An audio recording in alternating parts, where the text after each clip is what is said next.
জনগণ কোনো সময় প্রতিহিংসার রাজনীতি চায় না। জনগণ চায় সুখ, জনগণ চায় শান্তি, জনগণ চায় মিলেমিশে দেশ গড়ার ঐক্য। জাতীয় সংসদ নির্বাচনে যেই আসুক না কেন, তাদের উদ্দেশ্যে আমি বলতে চাই, আপনারা দেশকে ভালোবাসেন, দেশের স্বার্থে কাজ করেন, দেশের মানুষের স্বার্থে কাজ করেন এবং দেশকে উন্নয়নশীল দেশ গড়ার জন্য আপনারা শপথ নিন এবং ন্যায় বিচার প্রতিষ্ঠাতা করেন।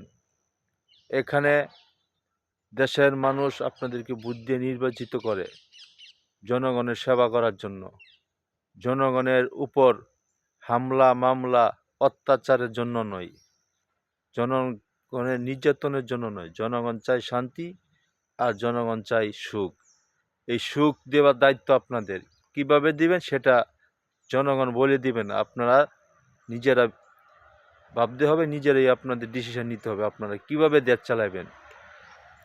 বাংলাদেশ এমন একটি দেশ, কেউ যদি দুর্নীতি করে জনগণ বুঝে তাকে কিভাবে নামাইতে হয়। অতএব আগামী নির্বাচনে যারাই নির্বাচিত হবে, দেশ গড়ার শপথ নেবে, আমার কথা একটাই, জনগণের সেবায় তারা নিয়োজিত থাকবে, জনগণের কাজ করবে। যেই আসুক, আমরা হিংসা নিন্দা ধর্ম নির্বিশেষে সকলের শুভকামনায় আমরা চাই সুন্দর একটা নির্বাচন এবং সুন্দর একটা দেশ গড়ার ঐক্য এবং সকলে মিলেমিশে আমরা এই সোনার বাংলাদেশটাকে গড়ে তুলব। ধন্যবাদ।